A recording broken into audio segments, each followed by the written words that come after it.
भारत देश, जिसका कभी एक गौरवशाली अतीत था, यहां अनगिनत उच्च कोटि के विद्वान हुए,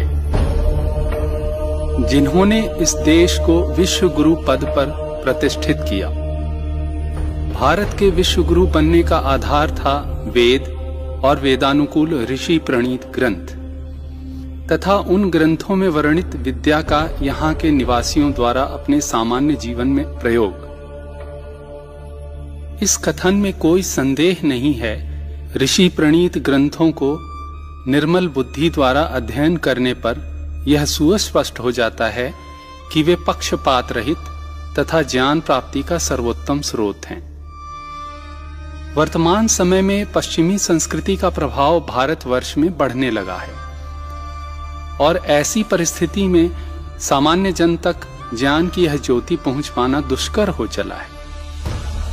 व्यक्ति के जीवन को गहरे अर्थों में प्रभावित करने वाले शब्दों के अर्थ की स्पष्टता भी लोगों में नहीं रह गई है। स्थिति कुछ ऐसी हो चली है कि इस देश के नाम का अर्थ भी देशवासियों से पूछा जाए तो संभवतः बहुत कम लोग इसका अर्थ बता सकेंगे। विदेशी भाषा पर निर्भरता इतनी बढ़ चुकी है कि शुद्ध मातृभाषा का प्रयोग अब असंभव हो चला है। ऐसी परिस्थिति में मातृभाषा के संरक्षण के प्रति सजगता समाप्त हो जाना आश्चर्य का विषय नहीं है। कल के विश्व गुरु भारत की ऐसी दुर्दशा हो गई है कि यहाँ के अधिकांश निवासी केवल मूलभूत आवश्यकता पूर्ति में उलझकर रह गए और विदेशी आधुनिकता में पढ़कर अपना गौरवशाली इतिहास भूल गए हैं।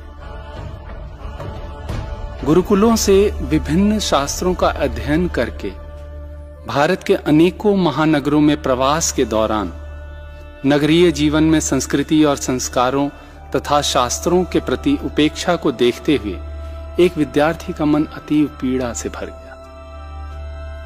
अपने पूर्वकालीन अध्ययन के आधार पर इस विद्यार्थी ने अनुभव किया कि देश में पुनः चारित्रिक सांस्कृतिक स्तर उन्नत करना हो तो पुनः अपनी ज्ञान संपदा की ओर लोगों को वापस लाना होगा। इस ज्ञान की ज्योति को प्रज्वलित करके जन जन तक पहुंचाने का कोई विकल्प प्रस्तुत करना होगा। यह विकल्प सत साहित्य के अतिरिक्त और क्या हो सकता था?